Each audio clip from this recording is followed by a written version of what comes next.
I started writing this blog called A Parent is Better. I was just writing a diary basically, and my friend called me up. Oh my gosh, there's 100 people reading your blog. Within a year, I think I was getting 1 million readers a month. I feel very lucky to have started then because I did start it based on like what was deep inside. But I do remember asking my mum, like, oh, what do you think I should do? And she was like, don't leave your job. And I was like, well, I'm going to. As AI becomes more prolific, creators are going to need to become better at not using AI and being unique. Maybe we shouldn't be so scared of showing our true selves because there is a lot of replication that goes on online. And I guess you being your authentic self is the only thing that you really have. It's just not sanding down your rough edges so much. Today's guest is a creative force who has built an incredible career by following her passions and building her own path. She first gained recognition through her blog, A Pair and a Spare, which grew into a global brand inspiring people around the world to upcycle, create, and reimagine their spaces. Now, she's a successful author, entrepreneur, and designer with a thriving social media presence, showcasing her DIY home and fashion projects to a collective audience of over 2 million. Her journey is proof that there's no single path to success, only the one you create for yourself. If you've ever felt the pull to pursue a creative passion or build a life outside the traditional path, this episode is for you. Geneva Vanderzeil, yes. Welcome to Not So Status Quo. Thank you for having me. I am so glad that you're here. When I reached out to you, fingers were crossed because I was so hopeful that you would be willing to join me on here. Like I told you, I have been following your journey for quite a number of years. And when I was thinking about people to interview, you were just a no-brainer because you have had such a remarkable journey and you're based here in Brisbane now. But that wasn't always the case. No, I grew up in Brisbane. Yeah.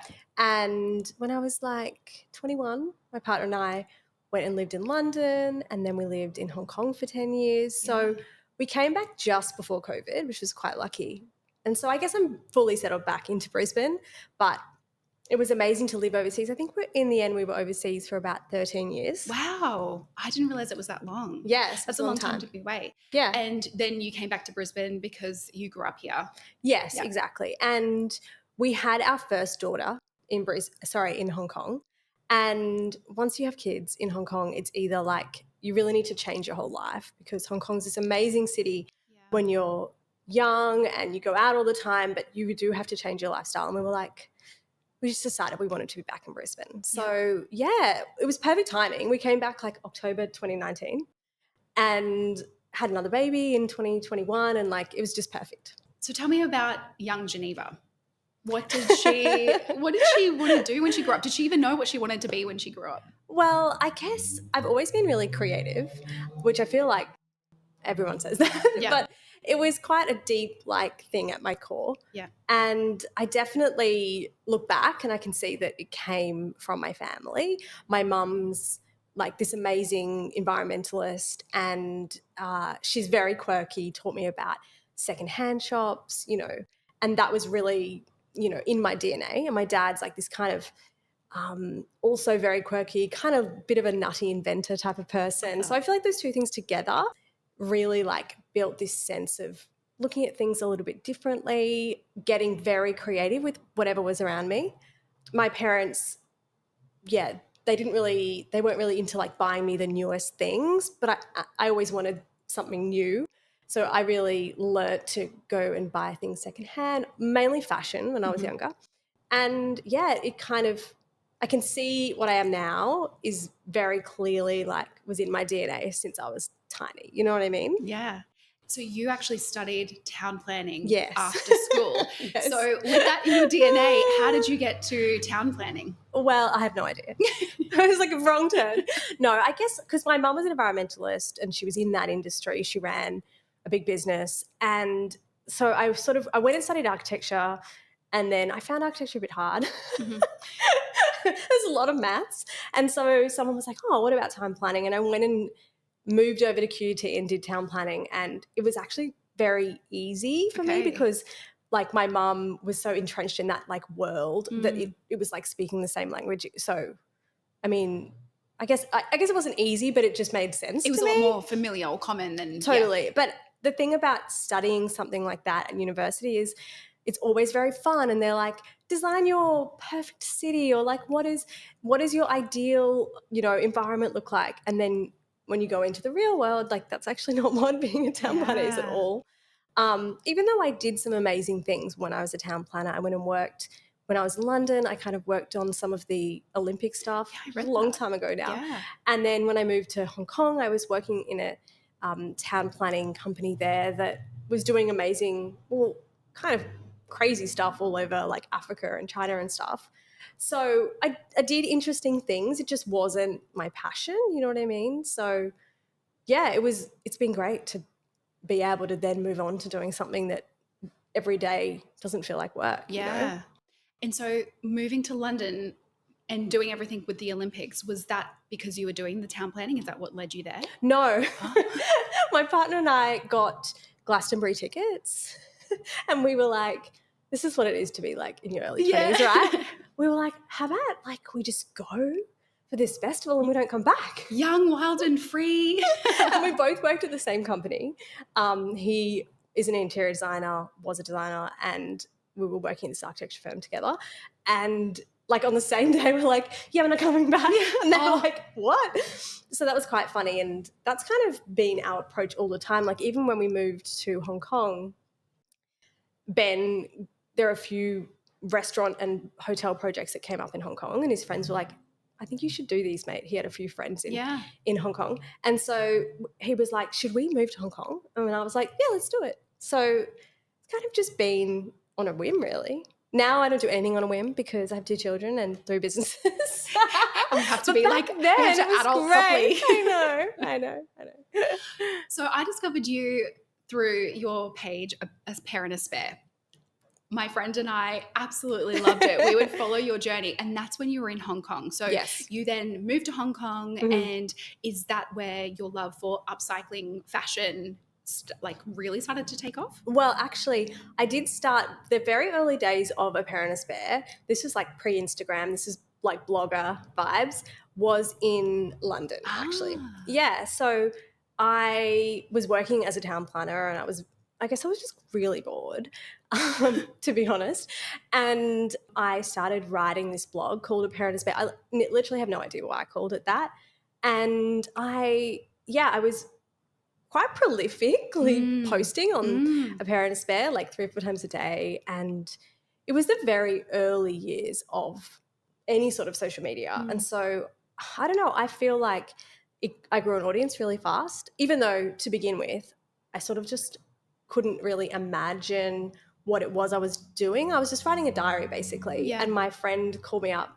She was in Brisbane and we had our weekly phone call, and she's like, oh my gosh, there's 100 people reading your blog. Can you see that? Because like Google Blogger had added like this counter thing, and we were like, 100 people. Yeah. But within a year, I think I was getting 1 million readers a month.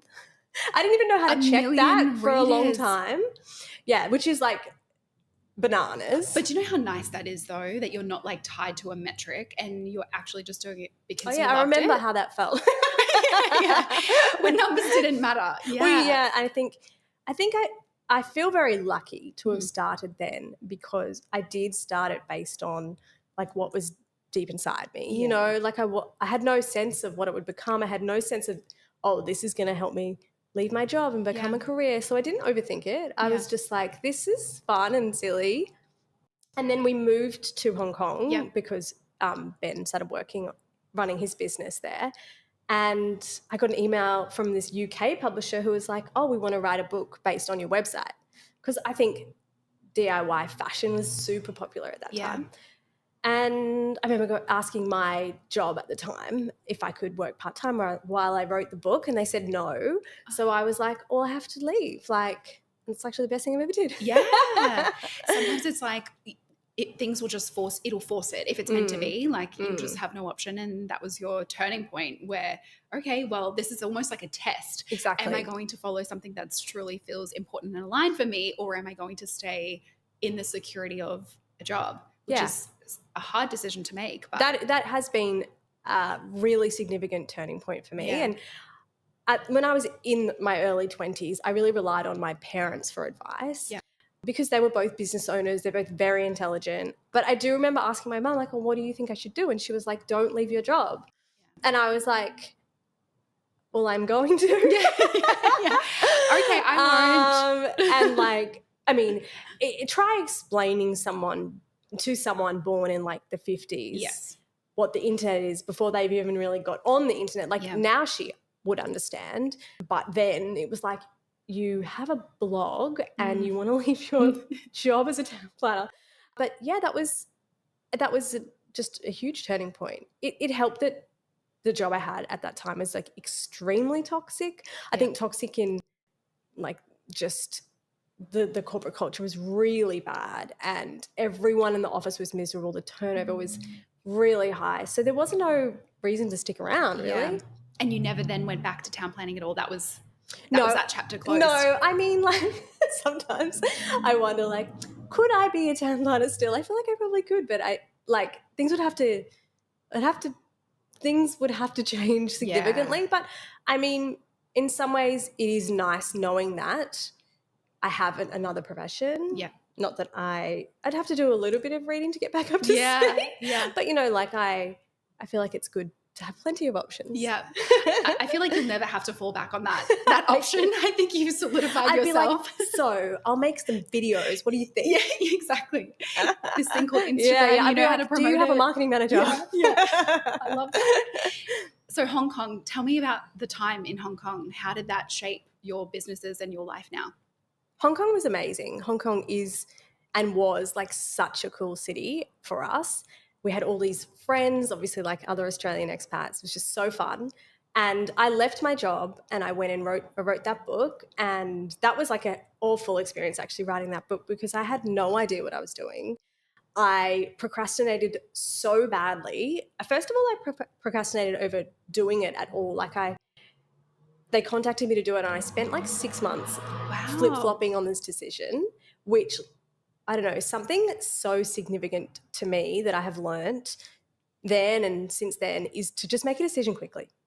Like I think being decisive is like one of the most undervalued skills. Like that's just one example, but I wasted 6 months trying to decide and also like kind of putting it back on them, asking so many questions and, which is what you often do when you're trying to procrastinate from making a decision. You're like, oh, I need more information or whatever. But I wasted so much time. And so then when I actually went to write the book, I had they didn't give me an extra year. They were like, well, we still need it on this date. And I was like, So that is really being decisive since then. And anytime I'm not decisive now, I really suffer. And so that's something that I think is so important. And I see it all around me, like an unwillingness to be quick to make a decision. And I truly believe if you can become more decisive, you can change your whole life. Yeah, I agree. Where do you think that procrastination came from? I think it's fear, right? Yeah. Or uncertainty. Yeah. But I think what I've learned since then is, unless we're talking about major health decisions and stuff like that, most things it's like, it's not going to be the end of the world. Yeah. Just make a decision. If you don't like it, you can just change it like most of the time. Yeah. Obviously, I think there are some things in your life that do require a lot of thinking. But, for example, I left my job. That was a decision I probably was indecisive about as well. But like if it had all failed, I could have just gone and got another job. Exactly. You know what I mean? And I think that paralyzes people because we put so much pressure on ourselves to have to make the right decision. Like this has to be the right one. But sometimes when we loosen our grip and just allow life to unfold the way that it happens, and if this one doesn't work out, then we can change our mind, we can pivot. Totally. And that pressure, it's almost very empowering to release that pressure of having to have everything work out perfectly. Yeah, exactly. And I think that's another thing about me is I'm not a perfectionist at all. And I've always been that way. I've been like near enough is good enough. But I think I'm not sure what it was at those times in my life that made me more obsessed about the outcome. Because they're big decisions, but now I'm way quicker. I'm like, yes, no. And if I decide in 3 weeks' time, I made a mistake, then we can revisit it then. You know what I mean? So I think that that has been really huge for me, that realization, even though it probably doesn't relate a lot to my like creative journey, but it's definitely made life so much easier. Yeah. Talk me through stepping into the online world in the social media space. So you had the blog and then you started really heavily posting on social media. You obviously grew that following. So you were still in Hong Kong when you were just everywhere on Instagram, really was MySpace? Probably let's just stick to Instagram. Yeah, Instagram. Yeah. Tell me about that time and how you just dove into that space without, or maybe you did have some fear. Was there anything that came up for you around being seen online? I think it was quite easy for me because I got online really early. Right. So, when I first started my blog, for the first like 6 months, it was anonymous. Like I did like the odd fashion project and I'd cut my head off. And so it took a while to get online physically, but I think people get nervous about putting themselves out there. But maybe I was very lucky because by the time everyone else got on, I was already on. So it was like, Geneva's now on the internet. That's kind of weird, but you kind of get used to that idea. Yeah. I feel the beginning part of my journey, I didn't really know what was going on at all. You know, like this environment was evolving so fast. Yeah. Around the time I finished writing my book, I got approached by one of the first big talent agencies in the US, DBA. I think they're like now owned by CAA, like they're the biggest one. And they were like, oh my God, you're like, we really want you to come work with us. And I was like, who are you? What? Like I really didn't even have any real idea or concept about what they were. But I was like, yeah, right. Okay. I make decisions really quick now. Sure. Yeah, I'm a different person. And I was only with them for a year. But in that time, I learned a lot about, I think in the US, they had begun like monetizing this whole thing so much earlier. And I learned a lot. I didn't stay with them because I felt like the time delay between dealing with new projects that would come up and stuff was too hard. And I'm like a little bit of a micromanager. I want to do it myself. But like they were great and I learned so much. Yeah. And I guess I just got over any fear of putting myself online. But that said, there's always new frontiers, you know, like coming on a podcast is like a new frontier. And there was only maybe in 2022 did I start talking in my videos and stuff. You know what I mean? Like every year there's something new to conquer. Yeah. About putting yourself out there. So speaking of putting yourself out there, you ended up putting yourself out there in an even bigger way when you came back to Australia and you started a house renovation with your husband. Tell me everything about that. Tell me the decision to come back to Australia and also, I guess, starting from scratch, you'd built your life, you had your baby overseas, as you mentioned at the start. How was that period of your life? It was a big period of change. We actually bought the house while we were still living in Hong Kong. And originally we were like, we'll renovate it because it was like a dump. And we were like, we'll renovate it and we'll just rent it out while we're still living in Hong Kong. But actually we renovated it and really quickly we were like, we just want to go back and live in Australia. So luckily because of Ben's experience, the renovation process was so easy. Like we didn't have one argument renovating. It was just like we did everything together, but he designed it all and everything worked really well and it was fine. Like renovating was a dream actually. I was actually pregnant at the time though, and I get really bad PMS, but when I was pregnant, I didn't have PMS for like 9 months. I was the nicest person in the whole world. So that is like, if I ever have to renovate again, I'm like, we need to have another baby. Because I feel like now it would be like 2 weeks a month. I'd be like, oh, so you don't like the tile I picked, did you? Okay. I take that. I'm so crying. Yeah. So yeah, I was a different person and it was really easy. I love that. What was your favorite part of the renovation?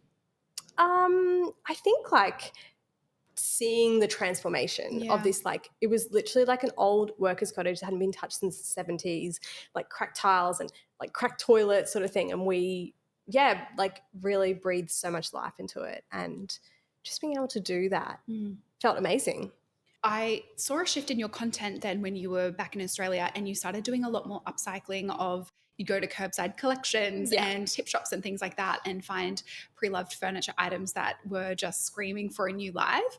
And so tell me about the transition from, because your focus was really on your overalls were a really big thing for you. You have that's one of your businesses now as you sell. Yeah. And you were doing a lot of skirts and Yeah, it was He's mainly fashion before yeah, that. yeah. Although when I was in Hong Kong, I did start to transition like to doing more like home content because Yeah. I was starting to spend more time in our apartment and having the baby. And so that started just mainly as a reflection of my life was changing.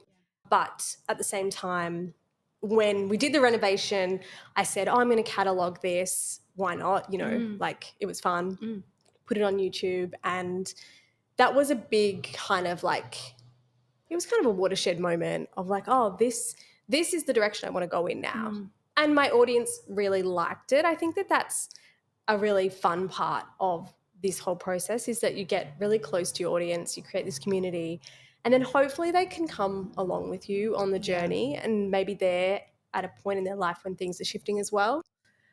So that was amazing, and it really became like the major focus for me was home and decor. And I wrote my second book, which I published in 2020. So that all went really nicely together, and I think like it's been such a interesting process.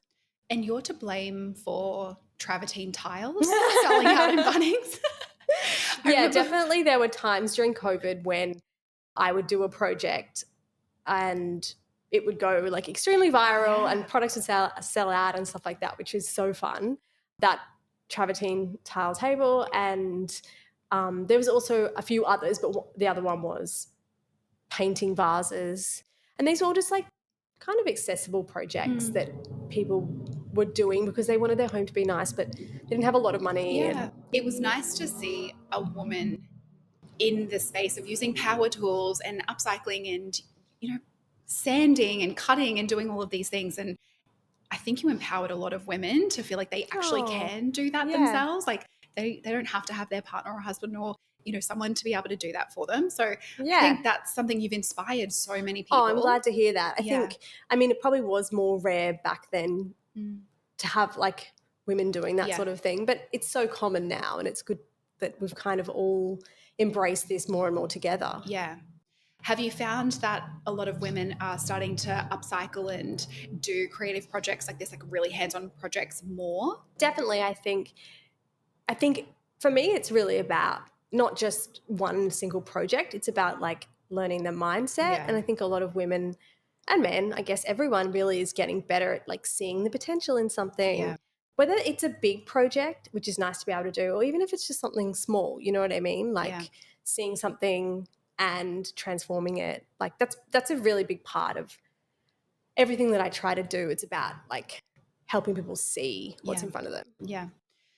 The desire to upcycle that's come from your mum's work, as I can imagine, like in the environmental space as well. Is there anything that really drives you or that you feel so passionate about this space? Like what really brings that out of you?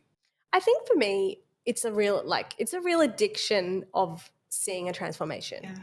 And obviously like there are all different elements to that. Like there's the environmental element, there's the, there's the element of creativity, but they all come together to just bring so much joy, like seeing something, knowing you can upcycle it, or seeing a material and being like, I'm going to make something out of this. Like I think it's not just a project, it's like a mindset.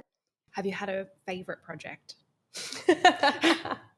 It's like asking favorite baby. I don't know. I feel like the funny thing about craft is there's certain projects that stick out from previous eras, but it's very hard not to go back, say like 10 years ago and be like, oh, everything was so ugly. But that's just because like the times. That's just the times change. You know what I mean? And like the trends change and whatever. But definitely a few years ago, I said to myself, no more crap projects. Okay. Yeah.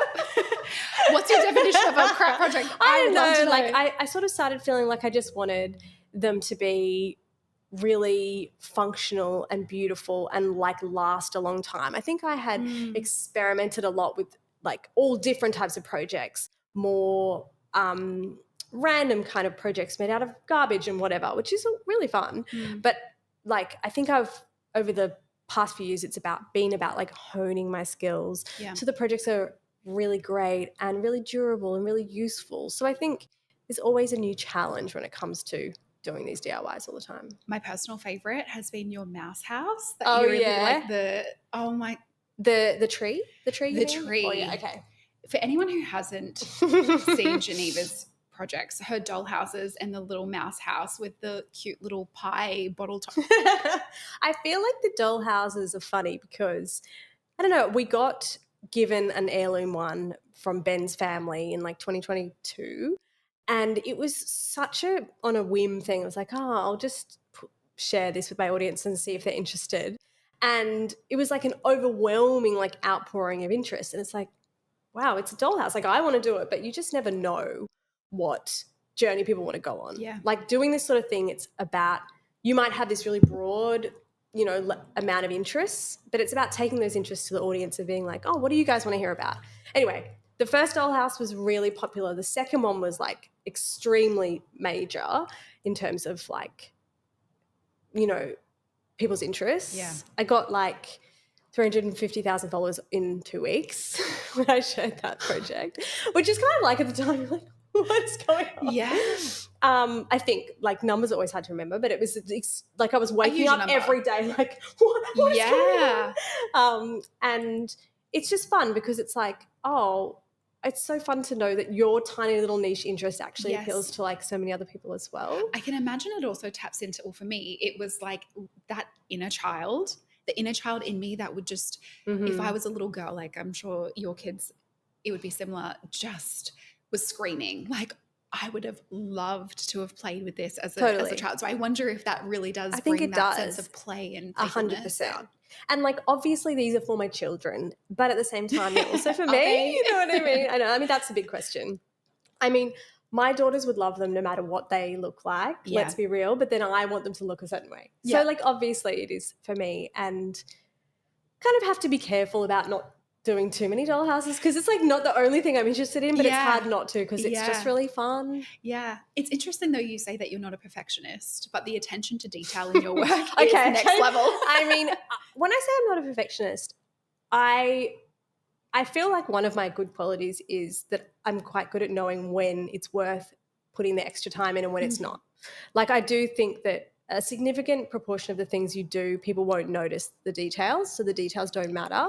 But like, for certain things, they matter. And I will spend days and days on one thing knowing that it matters. But if near enough is good enough, I'll do that. That's something that I'm definitely working on as like a self-professed. You are a perfectionist. Okay. Yeah. Learning that, okay, well, this does require that extra 1%. And this one, you know what? It's okay. Like, it's still great. It's been something that my own limiting beliefs and mindset has had to shift around that. So I think that's really important. I think the more you learn, the more you do it, the more you learn. Yeah. And I mean, there's been times I've been like, oh, I should have worked a bit harder at that. Like, nobody's perfect and you can't be perfect. With DIY, it's funny. I feel as though there is very little wiggle room in terms of how good it has to be, because basically it has to be great. It has to be perfect, because I feel like you might see like a designer create a table and it looks rough and it looks like rustic or whatever. And it looks a bit unfinished, but you're like, oh, I guess because so-and-so did it, that's cool, that's great. But I feel like when you're a DIYer, there is like, you will get absolutely like torn apart if something is not done really well, because I think the expectation with DIY is that it's going to be crap. You know what I mean? So it has to be really good. Yeah. Well, you've inspired a lot of people. I'm glad. I think a lot of people do get held back in their journey in pursuing paths that really, truly light them up because of their mindset and those limiting beliefs. And you touched on mindset a couple of times before. Has there been any moments where you've really questioned if you're on the right path, or whether you're doing the right thing? I feel like I do that every day. Okay. I wish that I could pretend that it was like that it comes with certainty. Like changing your path, going from this to that really means you're not going to be questioning where you're at. But I think that's kind of like part of the human experience, isn't it? It's like, oh, every day you could choose a different path. Yeah.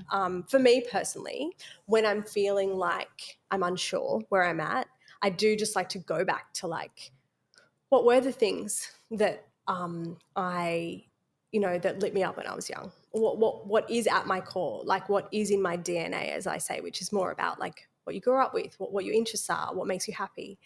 And I think in this industry, you can be filled with self-doubt because it's really easy to look around at what other people are doing and get quite obsessed with looking around at what other people are doing. But really the only antidote to that is to like go back inside and say like, who am I? What do I want to put out in the world? What parts of me have I not shared or have I not worked on that I should work on? You know what I mean? And I think that has really helped me. Yeah. And like every day I'm trying to share more of who I am and be more honest with the audience, because you can easily think, oh, just do what she's doing, just do what she's doing, cherry pick other people's strategies or who they are, but that will never get you real happiness or real like success necessarily. Yeah. The stage of life that you're in right now, what does success mean to you? Yeah, I had someone ask me that recently, like, what do you want? And I was like, that's a really good question. Yeah. I don't know. Because at the moment life feels like extremely busy. Yep.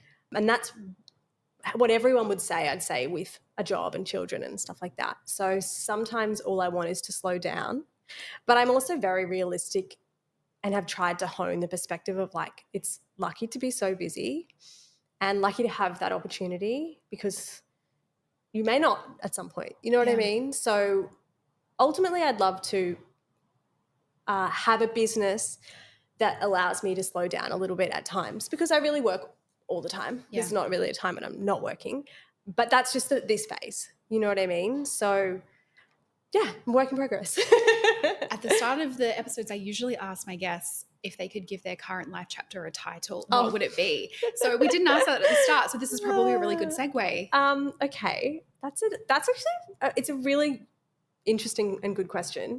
Part of me wants to say like chaos and juggle, but I think for me, it's really just about seeing the potential. And that's probably like, it's probably lazy of me because I think that that's my like mantra in general, but just looking at different areas of my life and seeing the potential and what could be. Oh, I love that. Yeah, love that.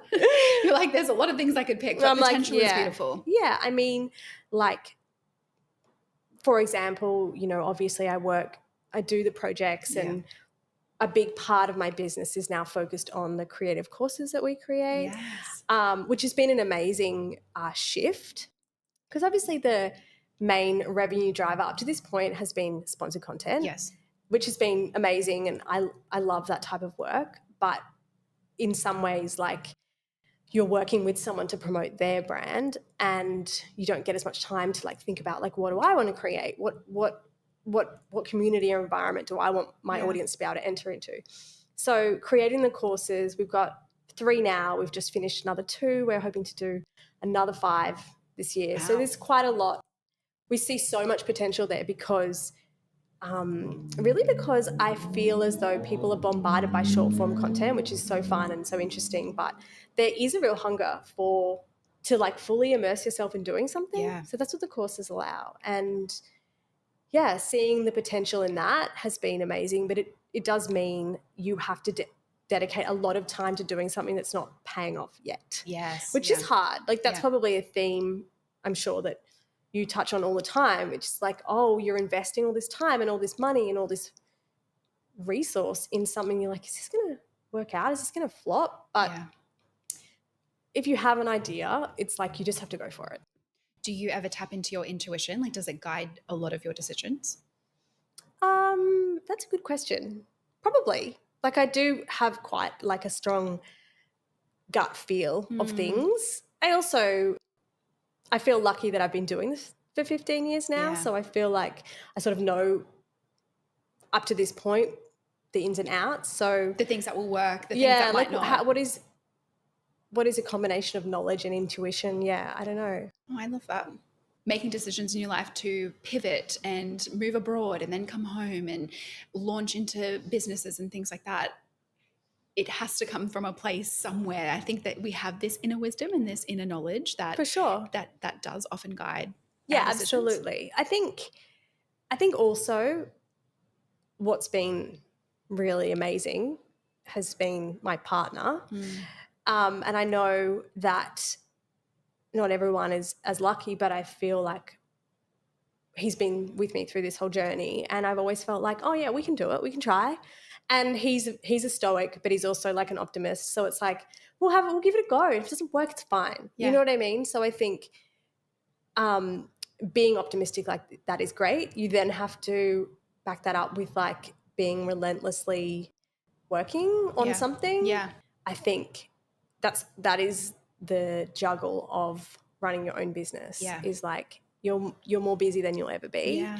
but you get this freedom to think of new ideas Yeah. and pivot whenever you want. Like Yeah. that's a pretty amazing thing about running your own thing. It's like, actually, we're going to change the plan if you want to. Yeah. So you're a mother. Mm-hmm. Beautiful chapter of your life, being a mother. Mm-hmm. You are on social media, so you're constantly posting. You have 2 businesses. You have multiple books. What else is going on for you? Because I feel like there's going to be more. Yeah, I mean, there is another big project coming this year. I mean, for me, the biggest project we're working on is the courses, but that runs sort of in the background, although we spend 3 or 4 days a week doing that. And is that online? Are they online? Yeah, so Okay. all the so courses, they're accessible. Anyone can around the world can kind of link in. And it's called Geneva's DIY School, and it's focused on different crafts and DIYs, and they're beautiful. There's like 50 videos in each course. Wow. They're stunning, like curated videos. We're talking like very high quality Very content. big production. Yeah. Wow. Yeah. So, and that's my baby. Yeah. My third baby. I can understand. But there's another big project coming this year, but sadly I can't talk about it yet. Ooh. But that's been a few years in the making, and yeah, it's just been another opportunity to creatively extend myself. Yeah. But yeah, I think we're going to be really continuing to push forward on the product side as well. Like we launched Collective Gen at the end of last year, and it's been amazing. We're just about to get another drop of products. We sell overalls now, but we're looking at all different products as well. So it's like a lot of pies, a lot of fingers. Yeah. I think I focus mainly on the content side. I think that's my strength, is like, what is going to be engaging and entertaining for people to watch? Like what are people interested in? But obviously my he's involved in the business too now that we're doing product. He really runs that side of it. So that's really good. Oh, that's cool. Yeah. We came back from Hong Kong, and he still had his really big interior design business in Hong Kong. But during COVID, originally we came back and he was planning to go back to Hong Kong for a week a month. Wow. And we did that like 3 times. We were like, this is really crap. What are we thinking? So we were kind of like at this crossroad. We were like, what are we going to do? Do we leave? It was really hard. But then COVID happened, and he still had lots of projects happening, but just accessing them was really hard. And he's done a few in Australia. But last year we were like, let's do product. We've always been thinking about doing like a product line. And he's a designer. It's all very easy for him. And so, yeah, I'm very lucky to have him. I wouldn't be able to afford someone as good as him. If I had to pay them. Expensive. Yeah, he's expensive. So, and also just ever since I left my job as a town planner like 13 years ago or whatever, we've worked together, even though it was just side by side, but on different things. So now it's an opportunity to work together. Yeah. And do you have a broader team? So you, your husband, and... Yes. So we don't have a very big team. I've got 2 staff at the moment. One is like video editor type of person with like she's got a very broad range of skills, and the other one is like more of a producer. But both of them very crafty, so we're all very like always talking the same language, which is awesome. And I've got another staff member starting in a few weeks. But for me, I feel as though you can actually do a huge amount with really great team members. You don't need like 10 people. Yeah. Obviously, as the business grows, we might need to scale a bit more, but like I can see how it works at this layer or this level of staff. Yeah. Scalability is often hard for business owners as well, because it's like, are we happy where we are? Or I know. It is going to be hard. I feel like in 2024, we pushed forward and launched 2 major things, the product and the courses. Mm-hmm. And that for me was like a real process of stepping out of maybe the shoes I had been in, which was like just that like client content, influencer style kind of like person, and looking at the business a bit differently. And that was a huge undertaking and so stressful. Like I'm sure you know how it feels. Launching anything new is like the Yeah. worst feeling. You're like, oh, it's so worse. It's Yeah. going to fail. Everything's Yeah. going to fail. Which is just like the normal emotion. Yes. I think what I've learned about launching is like, oh, okay, whatever happens on day one is great or possibly not great, but whatever. It's like you're taking a step in the right direction. And it's not indicative of what's to follow. No. Yeah. And I think, I mean, we've been pretty happy with our launches, but I don't think a launch is everything. It's funny. I feel like you always just see so much content that's like about the launch. But I can see that it's more about building a business, building a brand, and like what goes into that is so much more than just like day one.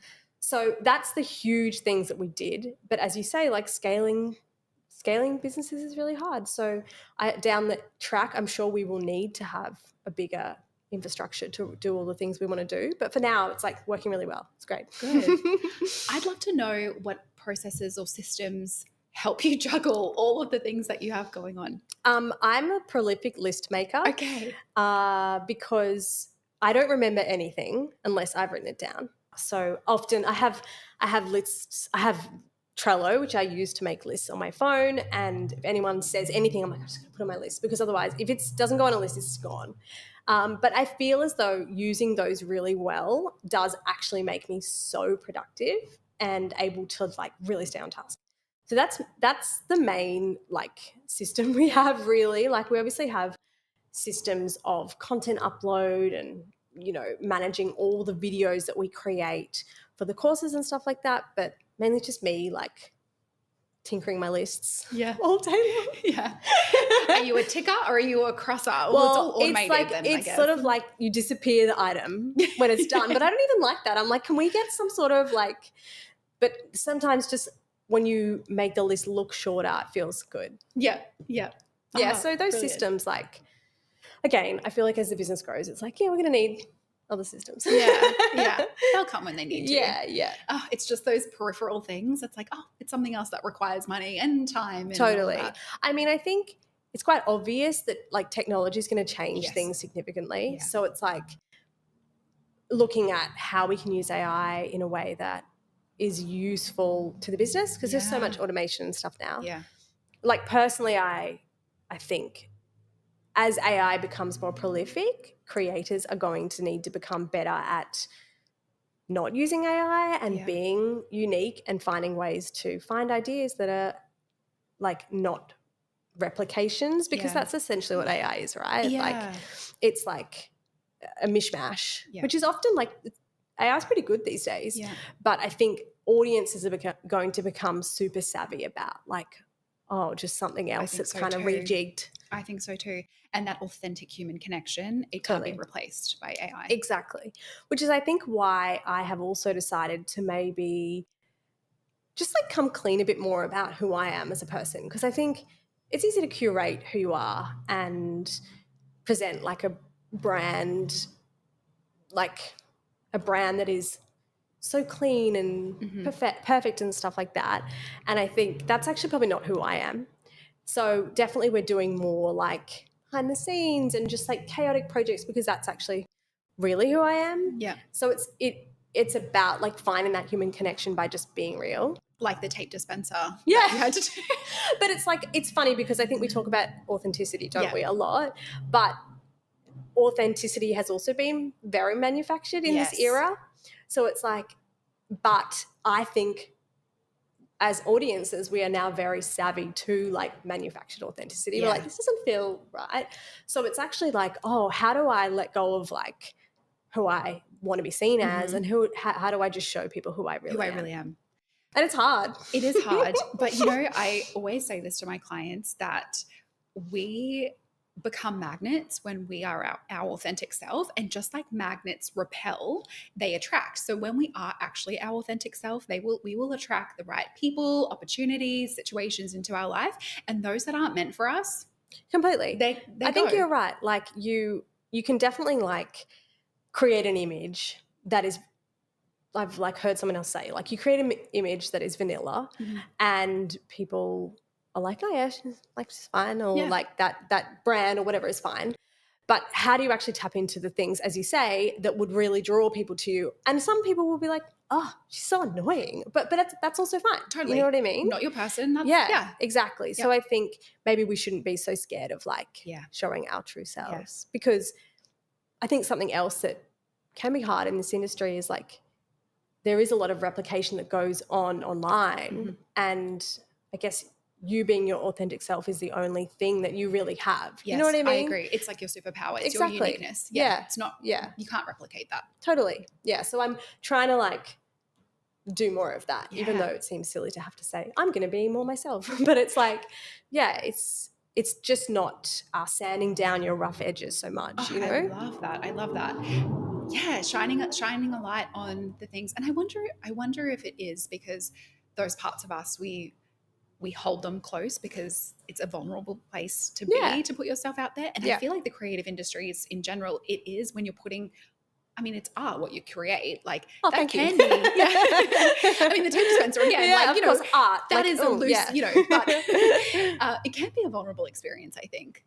100%. Put yourself out there. Yeah. And I think it's funny because you get quite used to knowing the criticisms that will come when you put something out there. Yeah.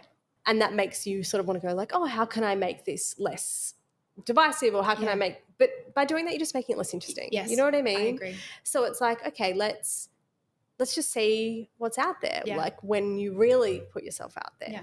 That's been a process for me. And I think that's really come about because I just think audiences are going to be so bored of a sterilized type of experience. I agree.